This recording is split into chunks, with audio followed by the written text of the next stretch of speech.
Hey guys, my name is Jean-Paul Rousseau, and my special topic is health outcomes in foster children. Growing up, my family housed several foster children, and is why I decided to focus on this topic. To begin, I wanted to provide a baseline definition of foster children for reference throughout this presentation. Foster care is a system where a minor, anyone under the age of 18, has been placed with a foster parent.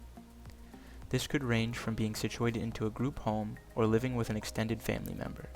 Essentially, a foster care child is one who grows up with someone other than their immediate family. The children that make up the foster care system are at a risk for significant negative health outcomes over the course of their lives. Several research studies have found that foster care children are at a higher risk for mental illness as well as several other chronic illnesses. Many of these conditions include asthma and significant oral health issues. Much of the problem surrounding the healthcare of foster children is that the population as a whole is understudied and underserved. This leads to a plethora of negative health outcomes in the foster care population. In addition to the aforementioned issues, foster children are at a significantly higher risk than non-foster children for mental health and physical health conditions, such as being twice as likely to have a learning disability, 7 times as likely to experience depression, and twice as likely to be obese. As seen in these examples, foster children experience negative outcomes in all aspects of the vulnerability framework, including physical, mental, and social aspects. The main cause of these health disparities in foster children can be mostly attributed to environmental health determinants and socioeconomic status.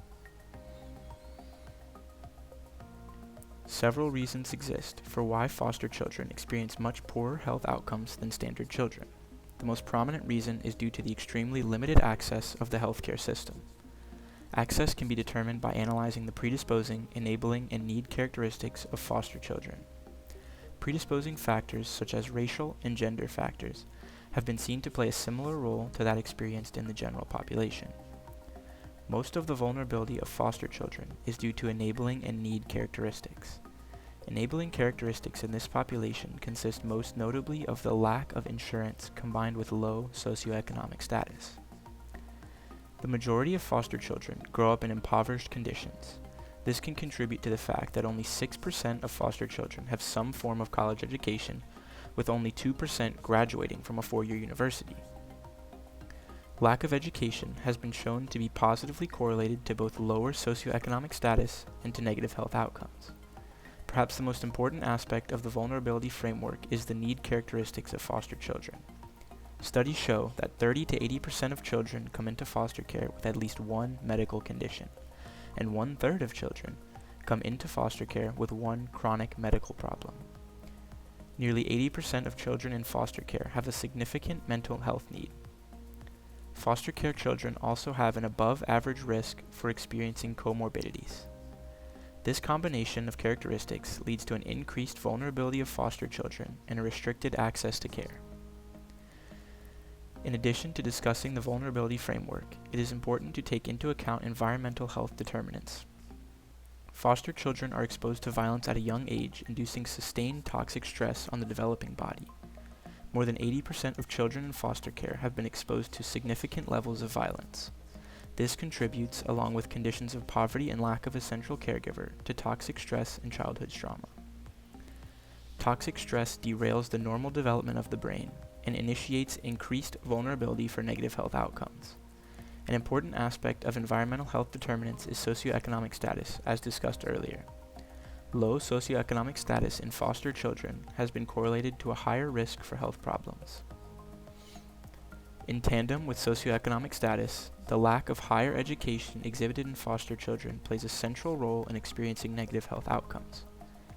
As mentioned earlier, only about 6% of foster children attend college, which is similar to the 7 out of 100 people globally attending college as seen in Gabriel Rel's video.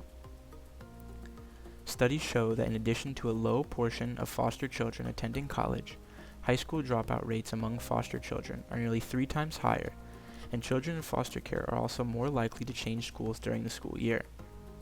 These issues contribute to the lack of advanced education outcomes seen in foster children and are a target for great potential improvement.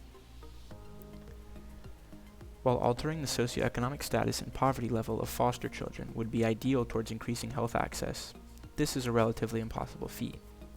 Instead, I believe an approach to increasing access for foster children, and therefore leading to a more positive health outcome, should focus on improving educational outcomes and increasing government-sponsored insurance for this population.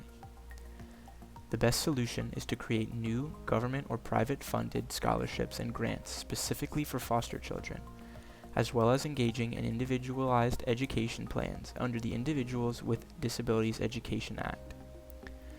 This will allow for foster children to reach more advanced education opportunities and in turn improve their socioeconomic status. In addition, many states are yet to extend Medicaid to low-income single adults, causing some members of the foster population to lack access to Medicaid. To better provide access to the healthcare system and improve health outcomes, a crucial step is for the government to ensure that all members of the foster care population receive adequate health coverage. My discussion questions are: what additional changes or suggestions do you think would help solve the health issues seen in foster children? And, thinking back to discussions of political candidates in class, what effect do you think universal healthcare would have on the foster care population? These are my sources.